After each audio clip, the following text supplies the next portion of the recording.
to another edition of Broad Mind. I'm your host, T.L. Rotkiewicz. It's where we explore the minds of writers and beyond. And today's guest is Chuck Miceli. Welcome to the show, Chuck. Thanks, Tracy. As usual, I like to start out the show by asking, when did you start writing? A very long time ago. What age? Or... Actually, I wrote my first book in 1979, Fire Behind Bars. I was my background's in criminal justice, and in the late 1970s, there was a rash of fires throughout the country in prisons and jails. I was doing consulting for a number of criminal justice agencies, and they came to me and said, would you put together a kind of a pamphlet for correctional administrators on what's going on with all these fires? So I said, fine, if you'll team me up with a fire expert. So they teamed me up with the fire marshal from the Enfield Correctional Institution, who was also the fire marshal for the Enfield Fire Department. And we spent a summer researching what went on. And in late 1979, wrote Fire Behind Bars. And that was the first book in the country to deal with that issue, and was credited at actually stopping that rash of deadly fires in prisons and jails. So that put me on the national stage, and for a couple of years I wound up flying all over the country doing workshops on it. Good experience, and I never lost the bug. I thoroughly enjoyed that, but then I did a 30-year career in public service and decided, no, I really want to get back to writing. And so I actually took an early retirement in order to work full-time on writing. So started a very long time ago, and then a long hiatus in between before I started again. Yeah, sometimes the bug might hit you. You never know when. Do you have any major influences? In terms of just being a writer, like any author? Well, influences? Well, certainly. Since I retired, I decided once I retired about 12 years ago, I really wanted to change the writing style. So instead of textbooks, I decided I was going to try novels. And I'd say that the greatest influence was Harper Lee, To Kill a Mockingbird. For one thing, I marveled at her ability to capture this 13-year-old girl as an adult, thinking, how do you get into the mind and the body of a 13-year-old girl and be able to capture it in such a way that it's so believable? So that was one aspect. The other was that she was not someone who wrote all the time. Like me, she was a librarian. She didn't do a lot of writing. But when she wrote, she came out with this absolutely fantastic book. In fact, I have a book at home. It's a series of letters between Hemingway and the Great Gatsby. I'm drawing a blank. Oh God, I shouldn't do that. But Fitzgerald. And Fitzgerald is writing to Hemingway and saying how aggravated he is with Harper Lee. He said, here, I've sweated, I've bled over this Great Gatsby to write this fantastic book. And here she comes out of the blue and she writes this book that's become this national bestseller. So he was really bent out of shape about that. But Harper Lee has been an inspiration. And then since then, I've read a whole series of books by Ken Follett. And when I read Pillars of the Earth, that book, it was his masterpiece. And it's not a book you read, it's a book you experience. And so that has since become my favorite book. And I look to emulate that kind of writing in what I do. Yeah, wow. You wrote Amanda's Room. Yep. And I want to ask you some things now. I don't get into the plot or anything. That's for the audience to figure out themselves. But you wrote it as a short story originally. Yep.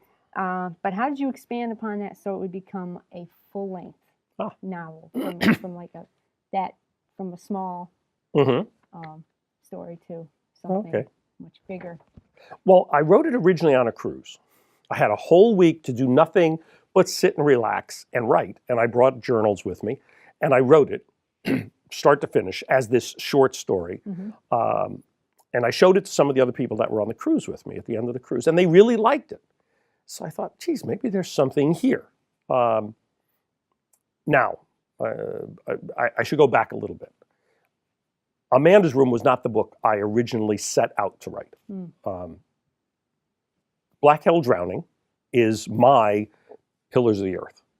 It's the book that I want to write. It's the book I want to get to someday.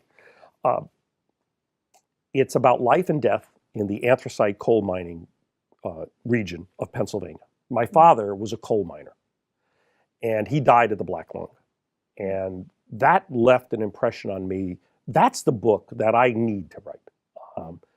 However, I started writing it. I got a couple hundred pages into it. And I said, well, there's several problems here. One, I'm not experientially ready to write this book. I don't have the skills of the writer that you need to do the book justice. Secondly, I'm not emotionally ready to write this book. I was so tied up with the fact that I was angry about what happened to my father that the book was really much a protest against coal mining. Then I started researching it and found there are many miners who are fiercely proud of being coal miners. There's something very macho about being a coal miner. And I realized this is a much, much more complicated story than the one that I set out to write. And to do it justice, I really needed to A, perfect my skills in writing, and B, separate myself emotionally from it so that I could do the research necessary to really do the story justice. So I've, over the years, I've collected more and more information, books, pamphlets. I've sent away for the actual books that miners are trained in when they work. And I've been just doing a lot of research for a number of years. But that book is off in the future. So I said, I put that on the shelf.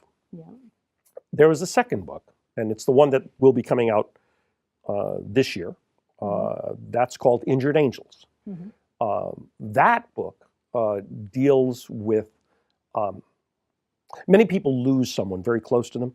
And when they do, there is this sense, if the relationship is very close, if it's very supportive, if the two people are very dependent on each other, the very things that cement that relationship together are the things that undo the person who survives.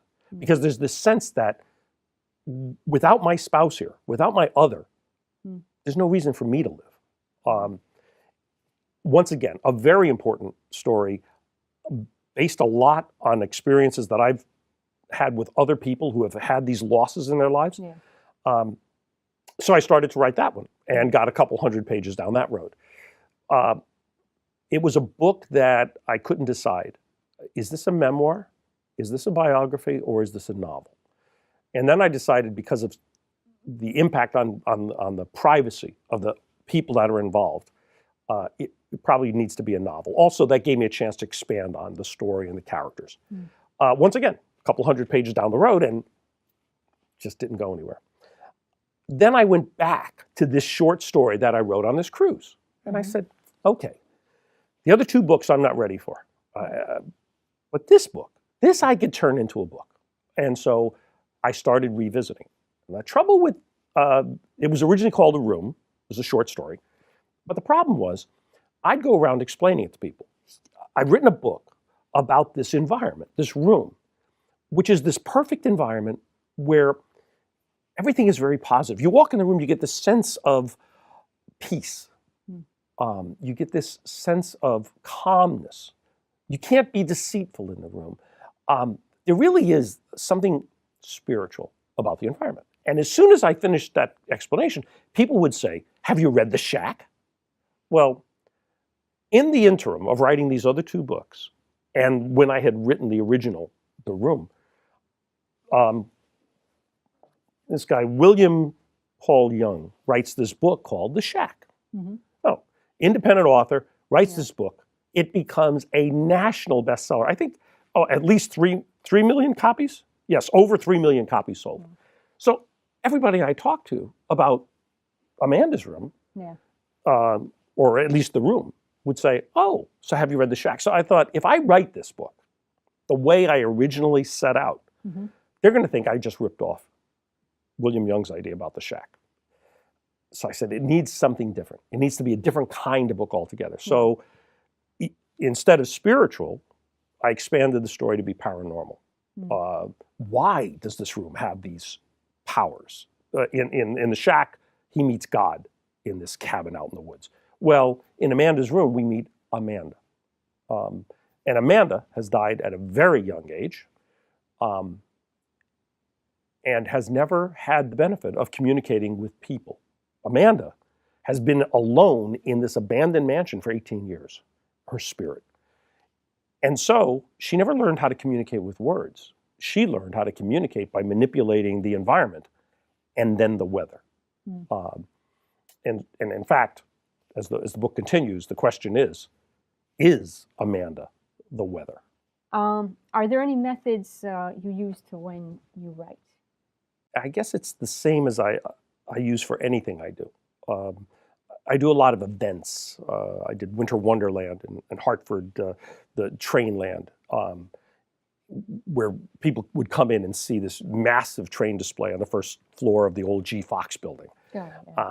But I do for writing books what I did when I was doing Winter Wonderland. And that is, when I did Winter Wonderland, I pictured the faces of children coming in and seeing the trains. And then I pictured them going up to a train board and watching the train go around and pressing a button that would make something happen. When I write, I picture the reader as they're reading a chapter. And if I write a chapter that's emotional, I picture the reader,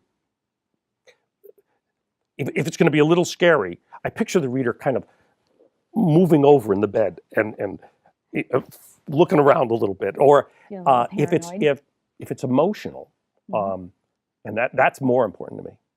If it's touching, if there's something that happened, I picture the reader's expression, and as they're reading it, kind of a sadness, like, oh God, I hope this person's going to be okay. So by picturing in my mind what the reader is reacting to, I try and write in a way that will bring out that emotion in the person. And probably the biggest thing is that when somebody's finished with the book, when they close the last page, if I've done it right, if I've done it well enough, I picture them kind of sitting back in bed in the pillow, putting the book down and going,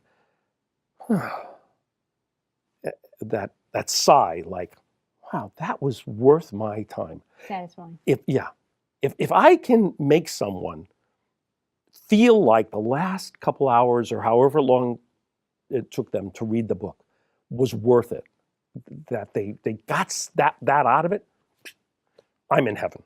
I'm in heaven. So that's it. And when I wrote Amanda's Room, I really kind of had the movie in mind. I pictured it. I wrote it like it was a movie. And a lot of people, which is very nice, who have reviewed it on Amazon or Barnes & Noble or whatever, said they could actually, as they're reading the book, they could see the scenes in their mind. In fact, in November, I signed a contract with a screenwriter who's doing the screenplay for it. And hopefully by summer, my new book will be out and the screenplay for Amanda's Room. Wow. And since we're talking about Amanda's Room and the cinematic quality of your book here, we'd really like to show an absolutely fantastic book trailer. Yes, authors do have them. Just really like to show that right now.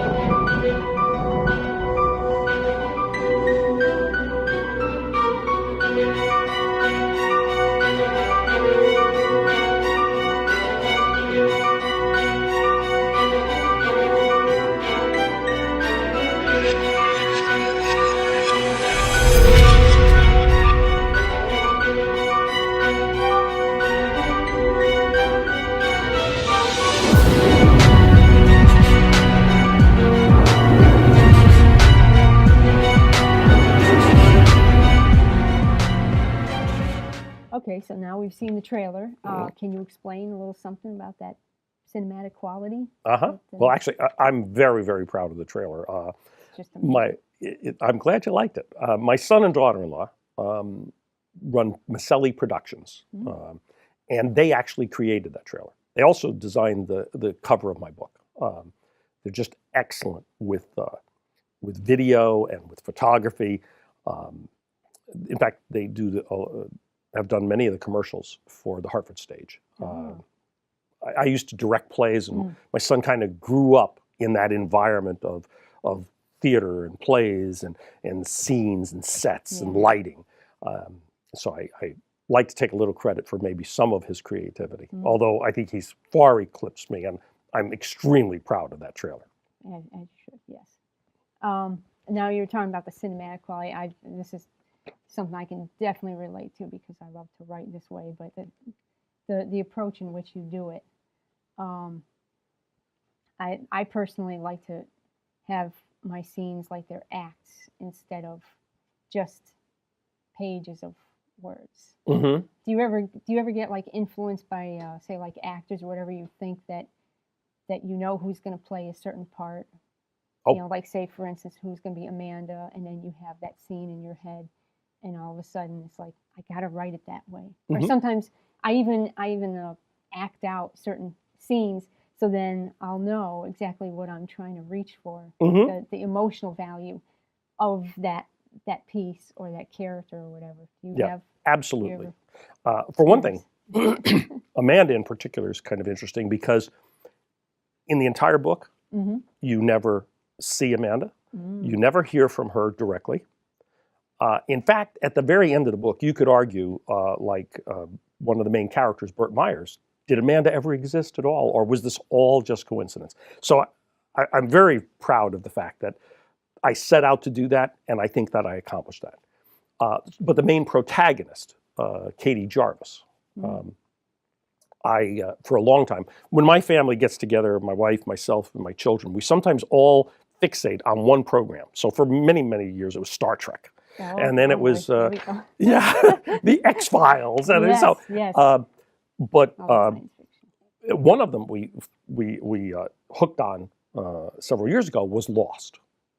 And if people read Amanda's Room and they read about Katie Jarvis, if they want to tie it into a personality, as I was writing it, I was picturing the young version of Kate on Lost. That physically, emotionally, intellectually, this Katie Jarvis was very similar to Kate. And so as I was writing it, I was picturing how Kate would react in different scenes. Burt Myers is probably a little bit of my alter ego. There's a lot of me in him in that he's not a hero.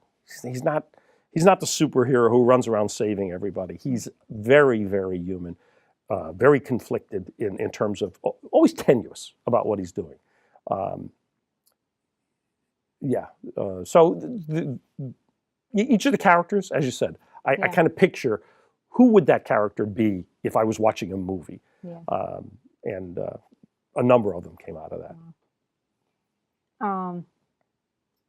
What was it? You meant? Oh yeah, we were talking about your other two stories that you have that you kind of put on the back burner. Do you have a problem with like writer's block? Because I personally, it took me 5 years to write my second book, and it took about 2 years until I finally figured out certain elements that were missing that I just didn't have in the first place. So I'm just wondering, with you having two books that you could kind of finish, and like you said, the maturity and the experience that you need still to do it, do you go through that? Well, actually, the first two books, the other two books that I started to write, that was an intentional decision. That was intellectually just put it on the shelf till I'm ready. Now, in Amanda's Room, there I got writer's block. There I understood writer's block. I originally started taking Stephen King's advice. He said when he writes a book, just before he goes to sleep, he says to his characters, okay, this is kind of where we're at in the story. What are you going to do next? He said, and then I go to sleep, and in my sleep, they kind of act out the next chapter of the book. He said, I just follow. And the next morning I get up and I start writing like mad. Well, I got through 2/3 of Amanda's Room doing that. It was wonderful. Every night I'd say, okay, guys, what are you going to do next? And then I'd go to sleep, and then I'd get up and I'd write, and it was terrific. And then one night, nothing happened. Nothing. Just, I was lost. And another night, and another night. This went on for 2 months. And for 2 months, I couldn't sleep, I couldn't eat, I couldn't think. And I got so frustrated. It was one of the most painful experiences of my life. Everything dried up. And then finally, one night I said, okay, you don't want to talk to me? You're going to experience what I'm going through. And I mentioned how Burt Myers is like my alter ego at times. Well, there's a scene in Amanda's Room where he's driving down the Garden State Parkway to Toms River, New Jersey, to meet with this woman. And on the way down there, he realizes he never called her. This is an elderly woman. And he said, I never called her. She might not be home. Then he drives into this community, and it's a senior citizen community. And he realizes she might be dead. And he starts cursing and yelling in the car and acting like this crazy man. Basically, I took all that I was feeling, all this pent-up anger and emotion, and he's saying to himself, what are you doing this for? You're not a private detective. You're a professor. You shouldn't be doing this. Why are you on this treadmill? And I just ranted and raved and put it all on Burt Myers. And then it was kind of like, whew. Well, first of all, I thought it turned out to be a pretty good chapter. Yeah. And then I outlined the rest of the book. I said, okay, where's this thing going to end? And I outlined where it was going to end and kind of the major blocks to get there. And then I filled in the blanks. So that was helpful. The other thing is, I say to people, I'm not a writer, I'm a rewriter.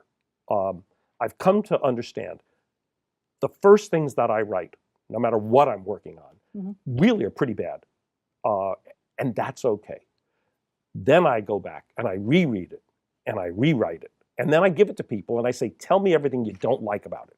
And then they give me that feedback. And then I go back in and I rewrite it again. Amanda's Room was rewritten 13 times, front to back. Yeah. And my next book, I'm on my 3rd or 4th rewrite already. I noticed something on your website. I don't know if I have this right, but you say that you can change, or your stories can be interchangeable by genre. Like sometimes you're not sure if it's going to be action or romance. Like, do you let the characters dictate that, or do you let the story just kind of flow and then you think of that? It's a little bit different than that.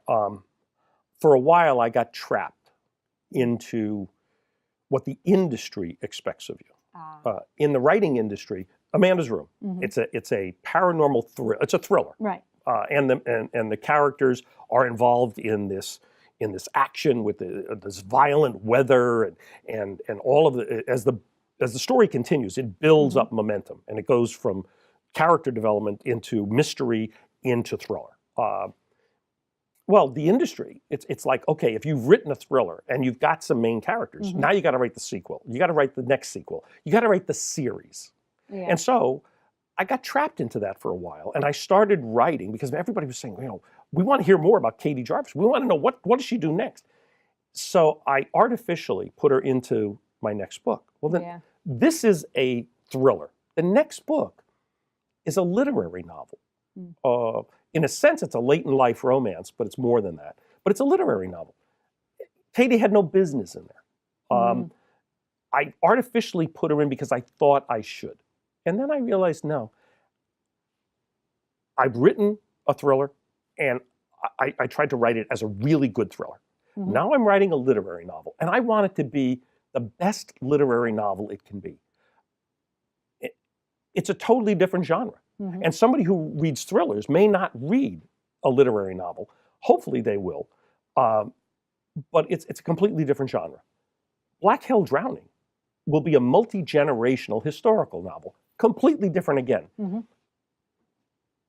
But when I die, if I've only written 3 books that I'm fiercely proud of, that I feel were worthy of people's reading, I would rather do that than have written 30 mediocre books that entertained for a little while and then were completely forgotten. So I just decided, no, I'm not going to get locked into it has to be a particular genre and I'm fixed on that. I want to write 3 books that I have to write. Then I'll worry about series or whatever else, or maybe just, we'll see what happens after that. In my own case, almost like what you're saying about genre and whatnot, but mine had to deal more with the character and not so much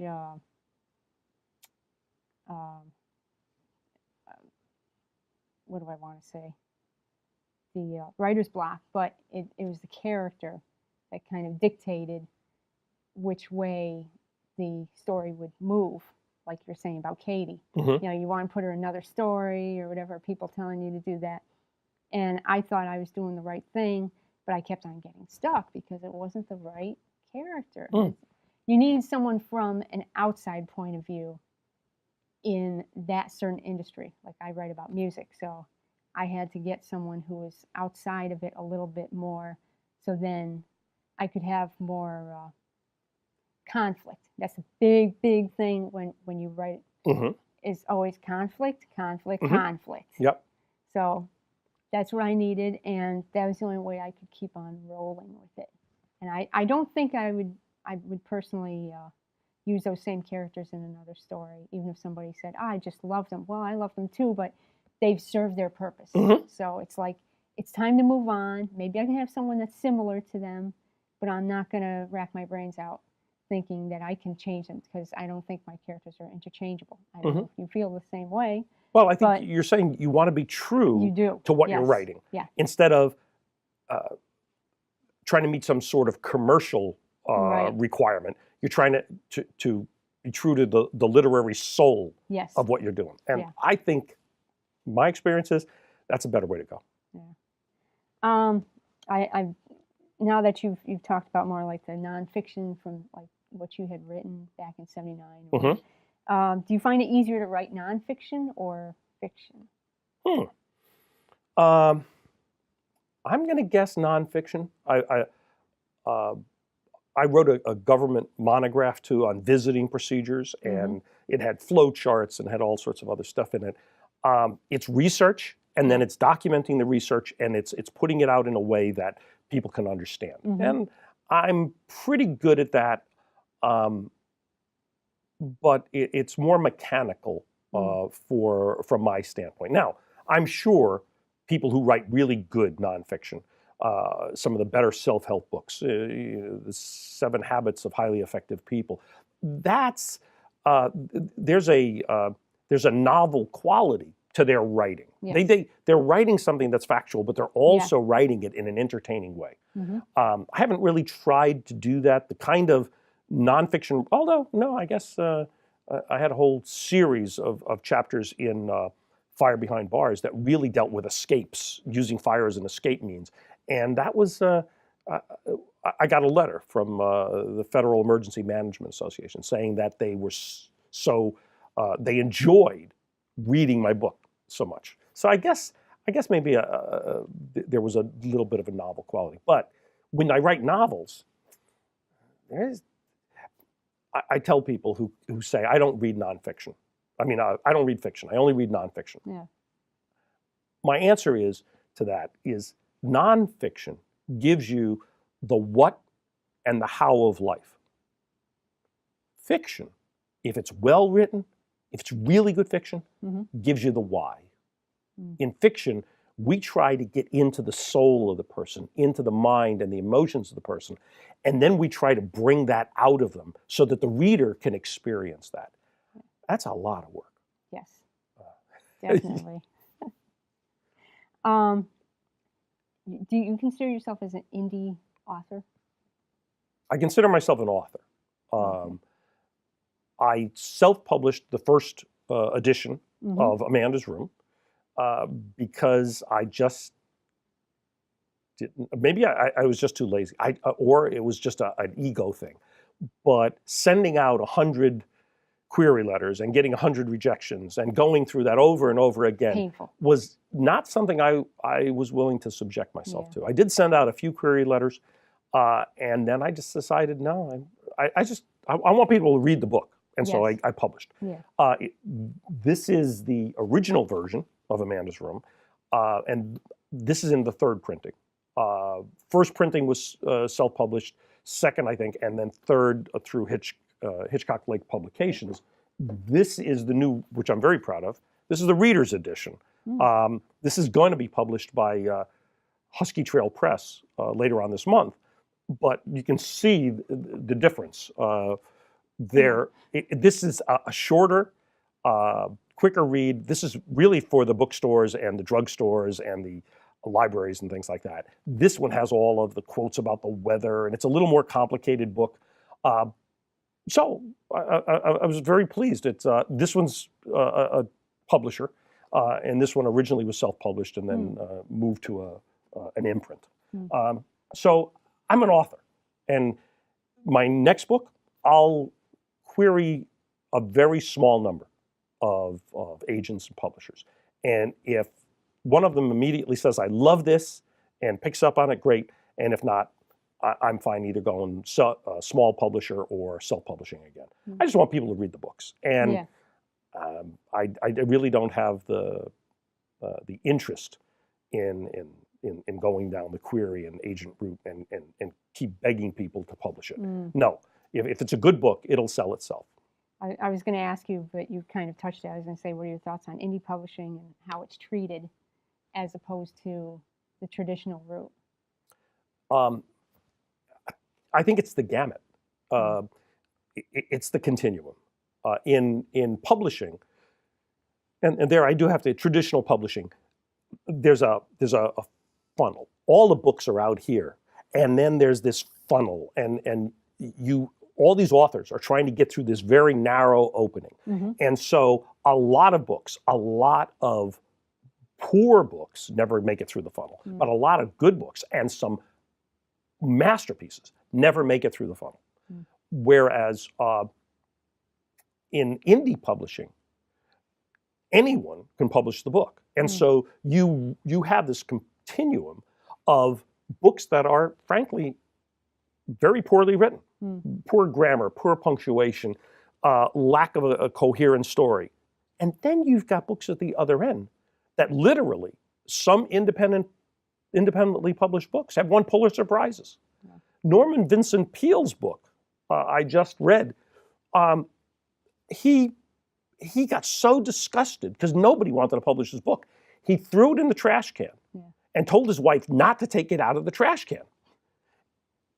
She stayed faithful to what he asked.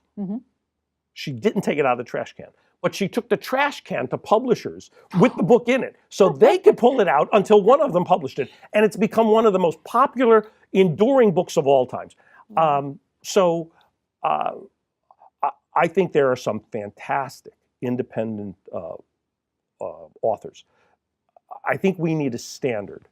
We need a seal for all independent books that say, okay, this has been reviewed, and if you pick up this book, at least it's going to be grammatically correct. It's going to have a coherent story. It's going to be entertaining. We're not going to guarantee that you're going to fall in love with it because people fall in love with books for all different kinds of reasons.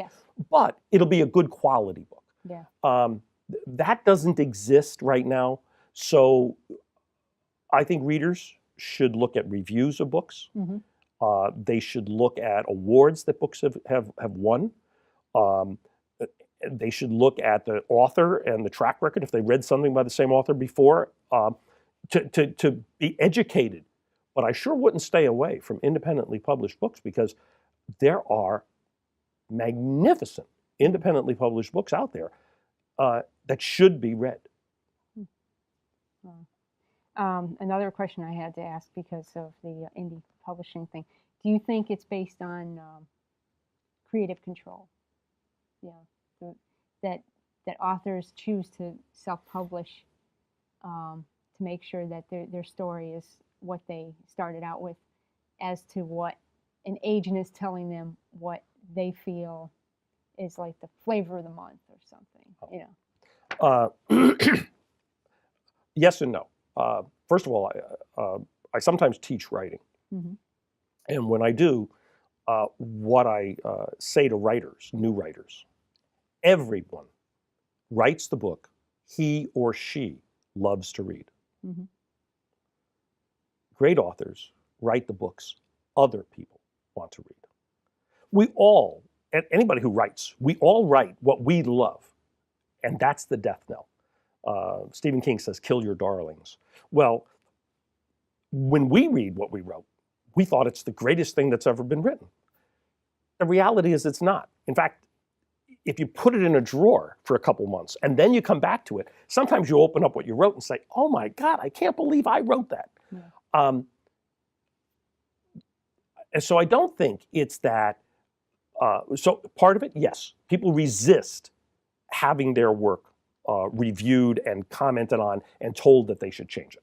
But I don't think that's the majority of the problem. Mm-hmm. I think the majority of the problem is when you used to have to write by hand, then type it into a typewriter, make all the corrections 1 page at a time with whiteout, or have to retype entire pages. Very few people wrote books because it was so labor intensive. Now with word processors and spell checks and grammar checks, you and I and everybody else in the world who has an idea for a story can write the story down. Mm-hmm. So what's happening is there are many, many more books being produced. Mm-hmm. At the same time, the public reads less than it used to. Yeah. We're in a different world. And so you've got a supply and demand, a much bigger supply, mm-hmm. a somewhat smaller demand. And you've got these agents and publishers gatekeepers yeah. in the middle, yeah. blocking most of the stuff out here. I think every indie author ought to get themselves a group of beta readers. Mm. And we all ask the wrong question. I hand you my book and I say, tell me how you liked it. Mm-hmm. It's the wrong question. What you want to ask is, tell me what gets in the way of your liking it. Tell me what you don't like. Mm. Tell me what I need to change to make this a great read. Then go back and look at it again in light of that, rewrite it until it is a great read. Mm-hmm. Then get it out in front of your readers.